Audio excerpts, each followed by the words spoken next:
News voice, जो हर खबर से आपको कराए रूबरू। कृषि कानूनों के विरोध में कांग्रेसी कार्यकर्ताओं ने आज बैलगाड़ी पर सवार होकर रेवाड़ी के बाजारों में तिरंगा यात्रा निकाली। पूर्व मंत्री कैप्टन अजय यादव के नेतृत्व में निकाली गई इस तिरंगा यात्रा में कांग्रेसी कार्यकर्ताओं ने बढ़ चढ़कर हिस्सा लिया। वहीं इस दौरान कांग्रेसी कार्यकर्ताओं ने महंगाई और कृषि कानूनों को लेकर जमकर नारेबाजी भी की। इस मौके पर पत्रकारों से बातचीत में कैप्टन अजय यादव ने कहा कि कृषि कानूनों के लागू होने से न केवल पूंजीपतियों का बोलबाला बढ़ जाएगा, बल्कि आड़ती भाग जाएंगे और मध्यम वर्गीय आड़ती और किसानों का माल लेने वाला यहां कोई नहीं मिलेगा। वहीं स्टॉक पर प्रतिबंध हटने से ब्लैक मार्केटिंग होगी और रोजमर्रा की वस्तुएं ये लोग मुंहमांगे दामों पर देंगे।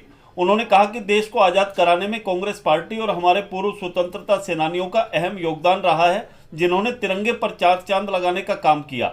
लेकिन आरएसएस को तिरंगे से कोई मतलब नहीं है, इसलिए तिरंगे की शान आरएसएस नहीं बल्कि जय जवान और जय किसान है। इस दौरान उन्होंने पेट्रोल, डीजल और गैस के दामों में बढ़ोतरी को लेकर महंगाई का जिक्र भी किया।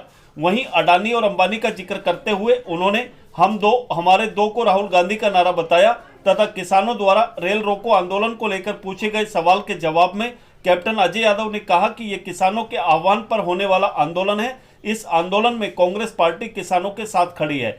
इस दौरान रेवाड़ी से कांग्रेसी विधायक चिरंजीव राव ने भी कृषि कानूनों का विरोध किया और कहा कि 26 जनवरी को कुछ शरारती तत्वों ने अहिंसा का रास्ता अपनाया, लेकिन वे उनके पक्ष में नहीं हैं। उन्होंने किसानों से भी अपील की कि कृषि कानूनों के विरोध में रेल रोकने के दौरान सरकारी संपत्ति को नुकसान हरगिज नहीं होना चाहिए। रेवाड़ी से न्यूज वॉइस के लिए संजय कौशिक के साथ अजय सागर अत्री की रिपोर्ट।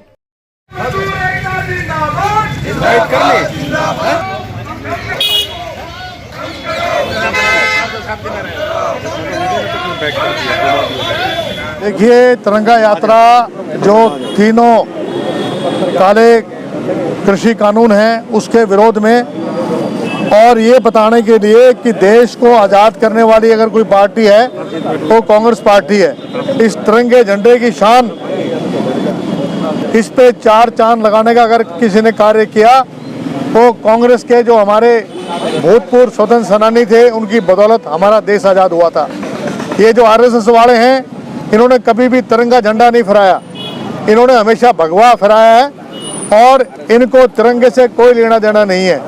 आज जो है ये जो तीनों काले कानून पास होने से पूंजीपतियों का बोलबाला हो जाएगा, आड़ती भाग जाएंगे, मध्यम वर्ग के जो व्यापारी हैं, किसान हैं, उनका कोई भी माल लेने के लिए इस देश में कोई नहीं मिलेगा, क्योंकि सारी हाथ राहुल जी का नारा है, हम दो हमारे दो, अडानी और अंबानी। तो मेरा कहने का मकसद ये है कि आज ये जो हमारा आंदोलन है इस बात को लेकर लिए है कि तिरंगे झंडे की शान जो है जय जवान जय किसान हमारा नारा है। दूसरी बात, जो इन्होंने स्टॉक के ऊपर जो इन्होंने प्रतिबंध हटा दिया है, आप जानते हैं ये प्रतिबंध हटाने से आज ब्लैक मार्केटिंग होगी। दाल है, चावल है, चीनी है, जितनी भी चीजें हैं वो मुंह दामे दाम पर ये देंगे।